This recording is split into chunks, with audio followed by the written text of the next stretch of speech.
Welcome, everyone. It's great to see you all. We've got a special event tonight. It's the Midnight Blue Zoom chat. Woo! with some very special guests. Actually, the two artists who actually sing the song Midnight Blue. All the way from Los Angeles, we have Vince Tomas. Hi, Vince. Hey guys, what's up? And we have Stephanie Angelini, of course. Hello. We'll sort that out. Hi, Stephanie. Hi, how are you? Great. How exciting that we can do this technology. How good is this?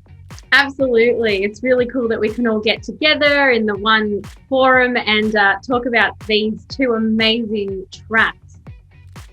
Certainly can. So we're here to do exactly that and talk about those tracks. But before we do that, Stephanie, why don't you introduce your audience to Vince Tomas? Yeah, so everyone, I'd love to introduce you all to Vince Tomas. And he, as I mentioned before, is the leading man behind the duet for Midnight Blue. So along with myself, Vince also sings the song with me.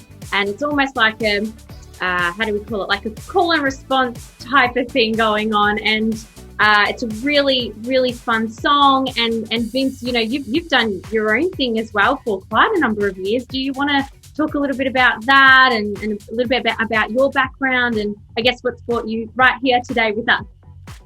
Yeah, sure thing.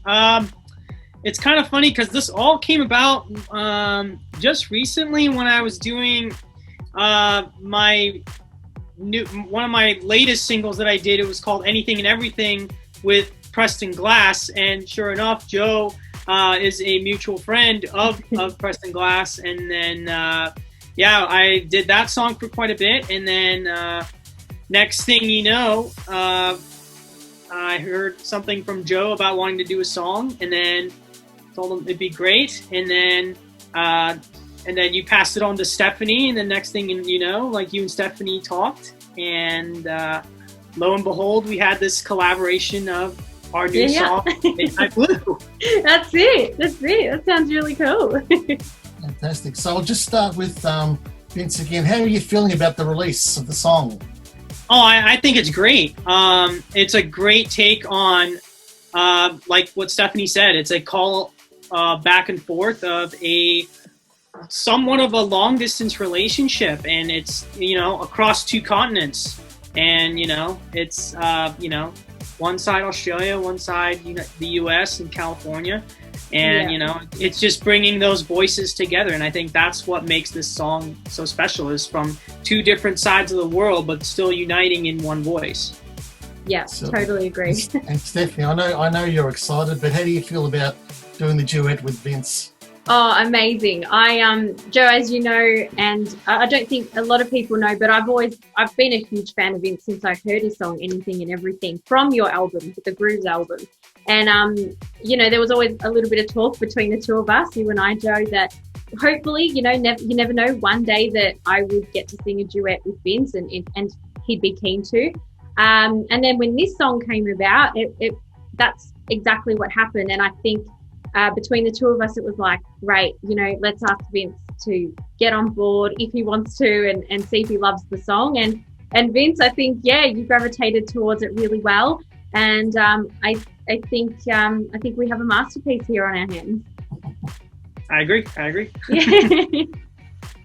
That's right. Okay, well, let's just backtrack a little bit, okay? So, of course, Stephanie at the moment is heavily promoting her album Life Lessons, which is featuring in particular one track, Cause of You, which is getting a lot of attention, as we all know about, and hopefully it's going to hit that magic Billboard chart. But, that'd be nice.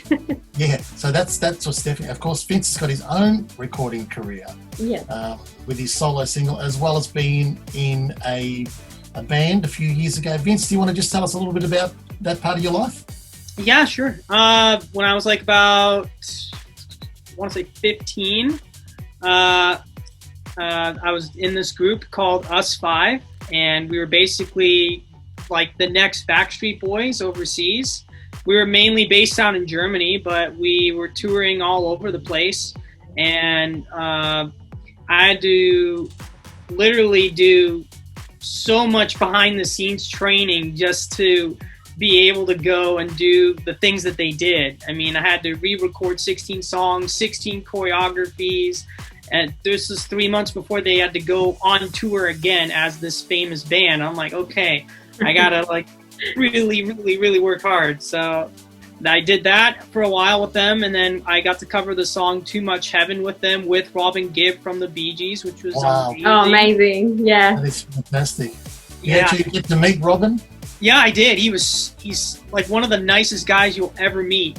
Wow. That's so He's cool. he's a hero of mine. So he's a good hero. And then from there we kept touring, and then we went from like Austria, Poland. We went to Japan as well. That was a huge culture shock for me. It was so cool just seeing how they do everything there. They're extremely time oriented. They I've never seen anybody late ever in Japan. I'm like, it's that on point.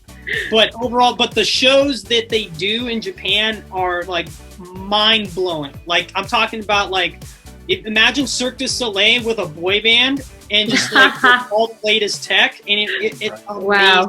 70,000 people. They had like this big stadium, and it was like had like a riser coming down, and then they had like all these crazy pyrotechnics and fire and lasers, and we kept touring for a while, and then I got to do our group, I should say, we got to do the song "The Boys Are Back" for High School Musical 3, which we got to cover, and it was amazing.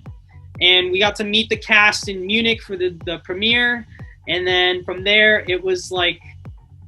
It was just crazy. It got released like we got to shoot the music video. It was the longest music video I ever shot, 36 hours straight.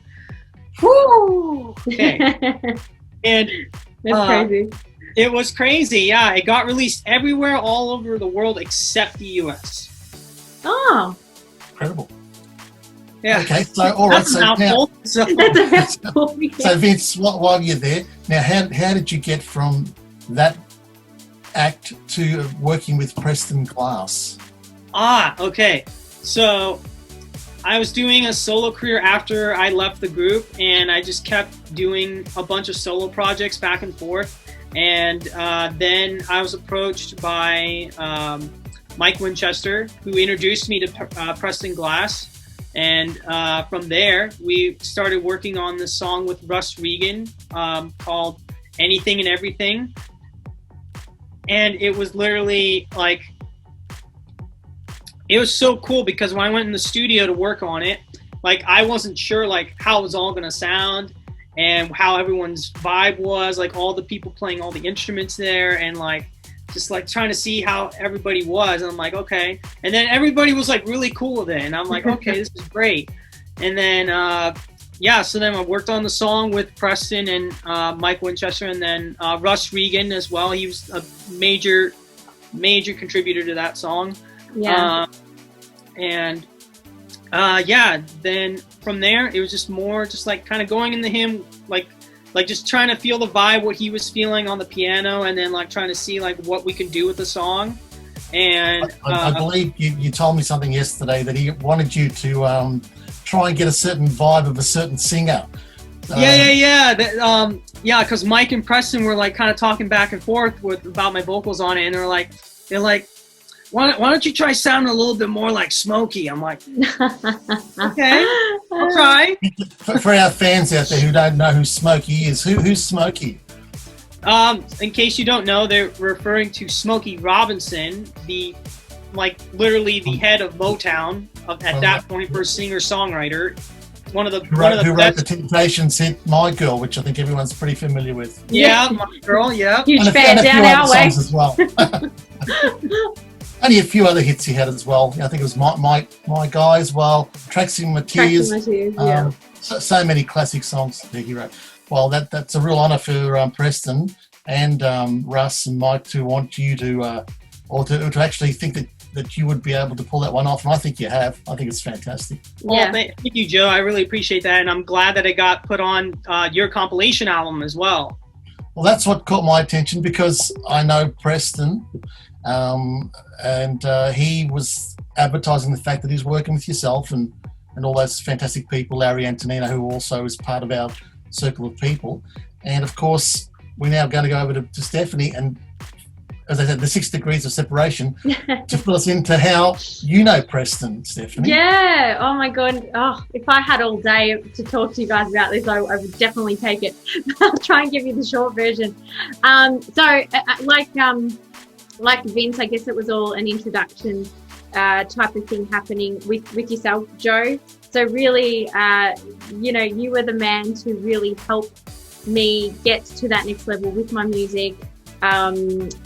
I don't know if a lot of people know, but I was sort of in a little bit of a music rut just before you asked me if I would be keen to sing some original songs that you co-wrote with Preston Glass. And at the time, I had no idea who he was. In all honesty, I thought, I don't know who he is. And then you told me about him, and I did some research, and I was just so blown away that between, yourself and Preston, that you guys both had that faith in me to sing the songs from Life Lessons, or majority of them currently now on the album. And it was really through that album that I got to know Preston. I went over to Los Angeles, and between you and Preston, we were in the studio and we made this fantastic album. And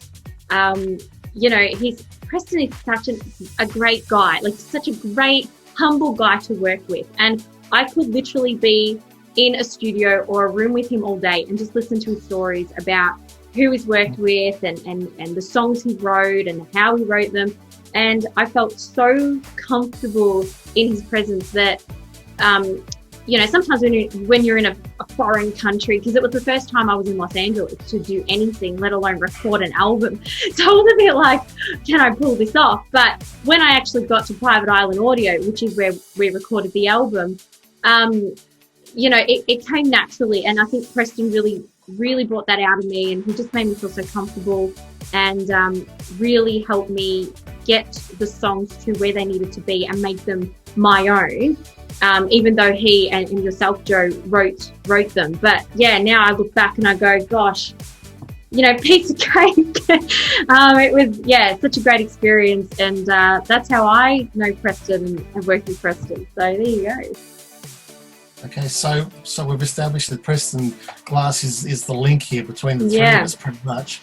But, I only got on well with him because we both wear these kind of hats. Otherwise, we've got nothing else in common. Oh, that's we were very excited to be able to do that album and write those songs. And of course, that's an ongoing thing. And I've also written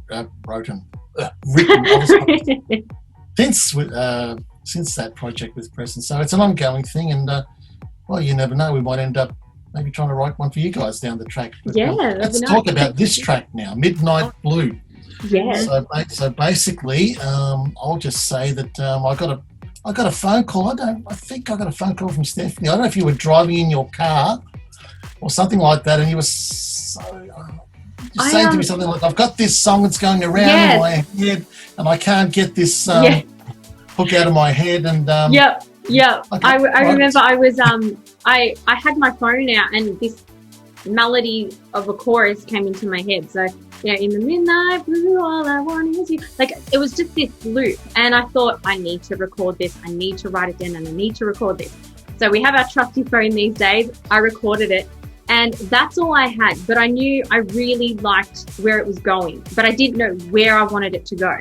In my head, I thought, power ballad or something of those sorts.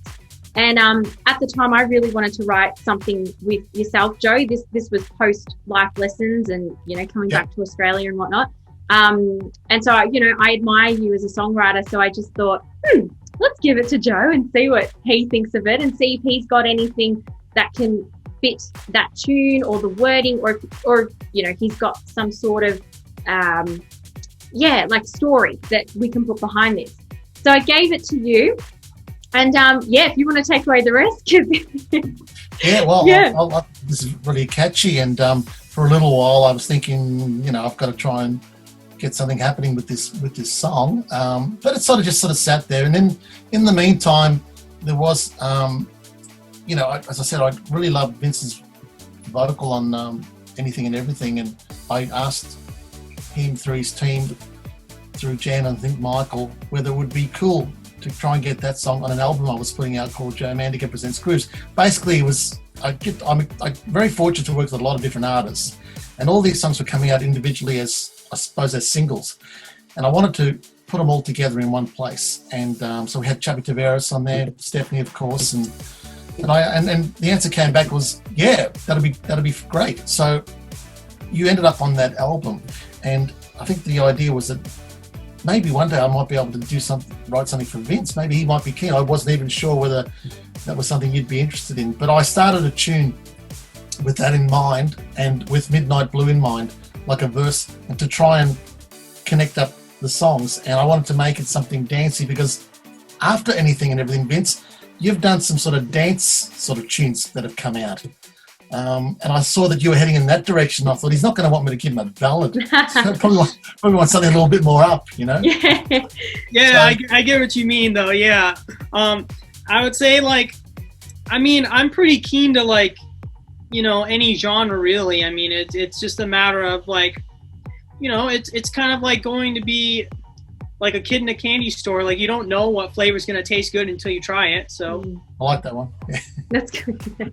That's great. So basically, I went back to Stephanie and I said, and we were still pushing hard to promote this album and the song "Cause of You," and we knew that the whole process of getting this song to where it's going to go to will take time. And also, there was events in the world that in 2020 that slowed down a lot of things. Yeah. So we're still got our fingers crossed that we're going to be able to, you know, still break through, and so far so good. So I thought it would be a good idea, and also a bit of a distraction, to maybe do something new. I asked Stephanie, what do you think of this? And shall we ask Vince Tomas, do you think he'd be keen? We had a bit of a chat about it, and I think, Stephanie, why don't you take over now? What happened next? Yeah, I was so excited. I thought, yes, this song would be perfect for not only me, but for Vince. And as you said, Joe, you know, I had heard some of Vince's tunes post Anything and Everything. So I thought, I feel like we're on the right track here. So Vince, that's when we approached you, and the rest is history. You were keen to do it, and we've been nonstop working on it ever since. Hey.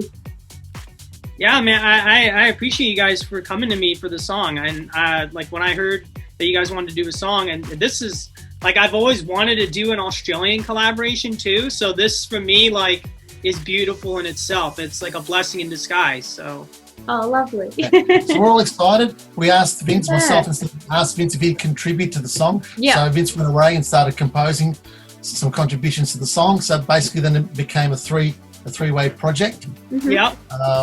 With the actual composition of the song. So we're all writers on this song. Yeah. And then, of course, the serious stuff started. That was to try and see if we can get a good sound and create a bit of magic. And if I may add, I wanted to say to Stephanie that her vocals, like, really caught my attention when I listened to "Cause of You," and, like, the way she delivered that song, it brought, like, a very angelical tone to it that I haven't heard in a while. So I feel like that's really good. And it's very rare to have something like that. You do get that a lot, don't you? That your voice is angelic. And Disney. I get Disney a lot. But the angelic kind of works because angel. Angelic, and of course Angelini. Angelini. The angel. There it is. Angel. No, it is. And I'll tell you just something, I won't go into the whole process because we want people to hear the song, but I can tell you something. The chorus, which Stephanie comes in on, is totally, as you say, angelic. When we put the song together in the different parts, I envisaged Vince starting off the song in the verse. The first line of that song, I had your voice in my head. What people hear is exactly what I thought it would sound like. Yeah. And that's why you start the song.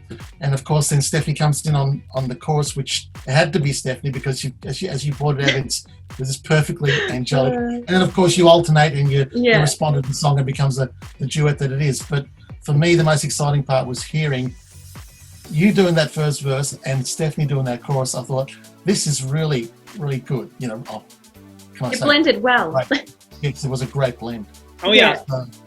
So, Stephanie, how did we get around recording this during our situation in lockdown? We couldn't even, a little bit before, just before we started the project, we were still able to go into the studio. I used Toyland studio with Adam in Northcote. And amazing. we could go in as long as there was 5 people, and we're all 1.5 meters apart and segregated, and there's a studio booth and there's a control room. And then all of a sudden we got this information that we were going to be in total lockdown, and we weren't allowed to go in the studio. So Stephanie, what was Plan B? Well, this was during that second lockdown, and I think it was probably a week or two after we got that notification that it was time for us to record our vocals. And, you know, we were umming and ahhing whether or not, do we do them now? Do we wait until after lockdown and until everything lifts? But I think we can all agree that we were very excited about the track. And I know personally myself, I just thought, no, let's give it a go and just see what we can come up with. And if anything, it's going to be a song literally made in lockdown throughout both parties, throughout Los Angeles and Melbourne. And that's exactly what happened. So I created my own little mini studio, and I ended up putting like my bed doona over where was it, behind me, and I put another blanket in front of me where my mic was, and almost like I was wrapped around blankets to try and get an effective sound. And you know what? I think it turned out pretty well, and I'm happy with it. And that's that little secret there. So guys, you heard it here first. I recorded the Midnight Blue vocals amongst blankets. And it turned out well. We sent those recordings back and forth to Adam at Toyland, and he checked sonically to see if they were okay. And he said, yep, made a couple of adjustments, and that was good. That was good to go. Of course, Vince, you have your own setup.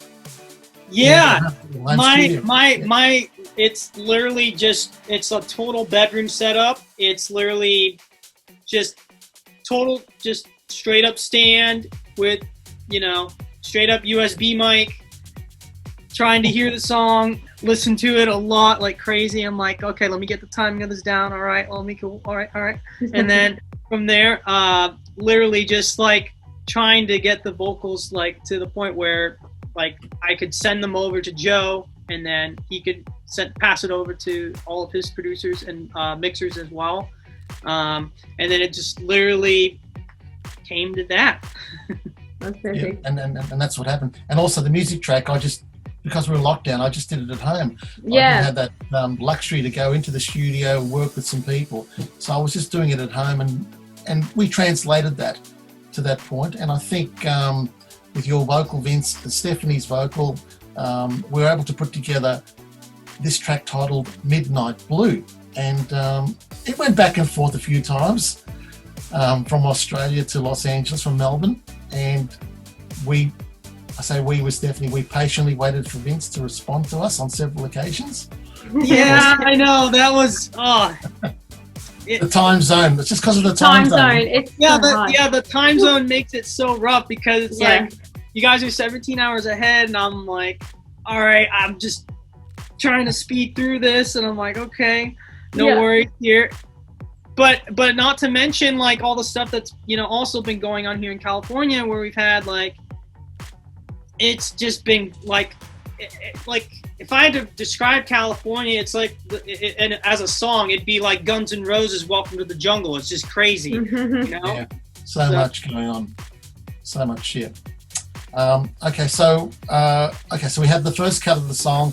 I know Stephanie. I've got it somewhere. She sent me an audio response where she was very excited about the song, and which was I thought, this is great. We're at least we've got this part of it right. And I think I don't know if you were dancing around or something, Stephanie. You were really excited. I was really excited, and to the point where I had it on my Bluetooth speaker, and my dog, Samson, decided that he would get in on the action, and he was following me with the speaker, and he would be turning his head like this, because I don't think he's ever heard a song like that, because I sometimes play music around the house, but it's nothing of that kind of caliber. So he was just like, what is this sound? And he was just following me around with the speaker, and he was having a blast as well. So when your dog likes it, you know it's going to be good. So basically, I thought, great. Now I'll wait for Vince to come back to me and tell me if he likes it. And I did get an answer from Vince, which was pretty cool. I think I don't know if that was the word, but I think it was okay. So we thought, okay, good. But as they say, there was more to it. There was a catch. More. I felt. So Vince, over to you. Yeah. So back to me. I felt like there was definitely like I liked where the track was going to, and then I thought like, what if we did an EDM version? And then Joe's like, but we already mastered the original version, Vince. Like, what are we doing? And I'm like, but I don't know. I just have a feeling, dude. I just have that feeling when I know. And sure enough, I presented that to Joe, and then Joe presented that idea to a couple producer friends of his as well, and then. So basically, I went to Stephanie. I said, "What's an EDM version or something like that?" Because I wasn't really familiar with the acronym. But yeah, I asked you for some samples of what you thought. But look, basically, what it meant. So people that understand, we have a song called Midnight Blue. That was the finished version, and then we have a thing called Midnight Blue Midnight Mix. Okay, which is the EDM version that Vince is referring to. I think we've got to be honest with you, Vince. We'll thank you in advance for your suggestion, because at the time with Stephanie, we weren't sure whether we're going to be able to pull this off or not. But there's a fellow that I've been using on some of my previous tracks, a guy named Daniel Aegis, and who's a terrific young musician, vocalist, guitarist, multi-instrumentalist, and producer as well. And I basically cut and pasted all your messages, Vince, and some of Stephanie's messages of the conversation that was going on about the EDM, and said, with the original track, and said, "Can you help us achieve this?" And he said, "I think I can." So we put it over to him, and I just sent your vocals over, just the isolated vocals, and he came back with instrumental tracks, and then that went back and forth, of course, to everybody, and so we have this alternate version. Which is just fantastic, really. Yeah, it's great. Thanks to you, Vince, and your suggestion. And then I guess we decided that we think they're both good enough to come out and be released. That's why we have a simultaneous release date for both versions of the song. Yeah, exactly. Stephanie, I'm going to throw it over to you. If how would you approach buying this song? What does it mean to people out there? Obviously, I'm going to be a bit biased because I love both of them. But I think the difference between the two is, you've got one which is more contemporary and maybe more for radio, and then you've got this totally different version that's a lot more dancey and clubby, and something that maybe a DJ might want to mix. So if you're feeling a certain emotion one day, you might go for the Midnight Blue song. We like to call it the original, because that was the first one that we did. But if you want to kind of get in that mood of, going out and with your friends on a Saturday night, once all this is over, then that Midnight Blue Midnight Mix is the one I think that a lot of people would gravitate towards. But again, I think I was saying this to you guys before, at first I was actually gravitating towards the Midnight Blue Midnight Mix, but then last week I was listening to Midnight Blue, and then my mind completely changed. So again, I think it just depends on your feelings, your emotions, and what you're feeling at the time, really. Well, that's a good thing to know. Vince, you were telling me about your family sitting around the table at having a dinner with those two versions going back to back non-stop. Can you tell everyone about that? Yeah. So once we got the finished versions of each song, I was literally playing it to everybody on the table and asked them like what they thought, what they were thinking. My parents, they instantly like were gravitating towards the original version, and then I'm like, wait, but there's the Midnight Mix version. And then so I played them that, and they're like they did like a double take, like what? How does this sound? What's going on here? Yeah. And it's got like, I think what makes both of these tracks great is they're both distinctly different, but they're still the same at the same time. And what makes them great is, you have one, like Stephanie said, it's great depending on how you're feeling. And it's more like Midnight Blue, like it's like if you're feeling like some way and you just want to chill, like you feel with the original version. But if you feel like you want to go out, like, and once you're like, and you're like in that zone at home, and you don't have like, it's kind of that Home Alone scenario where it's like if nobody's around, you want to blast Midnight Mix, go right ahead. Hey, have a bit of a dance sesh. Fantastic. Crack up the subwoofer. That's it. Yeah, that's it. I'm hoping the neighbors don't call 911. So I think that this song can appeal to anyone, really. It doesn't really matter what genre you're into. They're both quite appealing. Vince, what would you say? I think it can be anything and everything, just like the song, anything and everything. So, okay. So look, we just want to I think we're almost ready to wrap this up. But basically, now the song's been released on which date? The 10th of October. Okay, 10th which of October. Is today. Which wait? No, it's not today. No, hang on. Wait, it's not today. We're pre-recording. It's your today, Stephanie. It's his tomorrow. Yeah, it would be. No, because it'd be yesterday. Oh, now I'm confused. I'm so confused.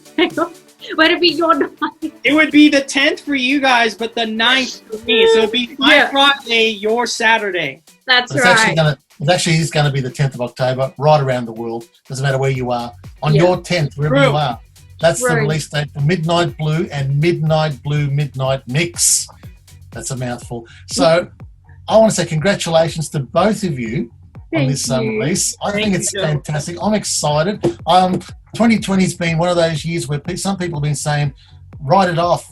It's been a terrible year. Well, it has been a tragic year for all those reasons that we know about with this virus, as well as what Vince mentioned before about the way with the fires you've had, and also about the state of the country and the political. It hasn't been great, and sometimes in music, timing is very important. But the one thing about music, and I want to quote Stephanie, our friend Andre Pittman from Climax Group and Anthrope Records. He said one thing to us to keep us inspired and encouraged. He said, "It's a blessing and a curse." So in one way, we are blessed to have the music. It's a curse that we can't get around, but we're blessed that the music's still it can be transparent. It can break through to all situations. People do associate situations with music, and let's hope that this song, which is so uplifting, is going to uplift a lot of people during these really tough times. So congratulations, guys. I feel excited when I hear it, and I'm excited to put it down on my list of things I did in 2020. Yay. So thank you for working with me. Oh, thank you for collaborating. Thank you for putting this all together, Joe. Yeah, and producing it. That's an accomplishment in itself. Absolutely. Thank you so much. I mean, you were like the man behind it all. You were the one going, up and back with Adam from Toyland and Daniel. So yeah, I mean, you made it happen. Yep, there was a team involved. So you see, I'm in the middle of both your heads there, right? So because I didn't make the single cover, so I'm just going to hang on. How's that for a shot? Great shot. You guys, you're out there. Everybody, you've got to go and get this song and support these two artists, and I'm sure they've got a lot more to offer down the track. But let's get the ball rolling, and let's support Stephanie Angelini and Vince Tomas on Midnight Blue and Midnight Blue Midnight Mix. Woo! Yeah.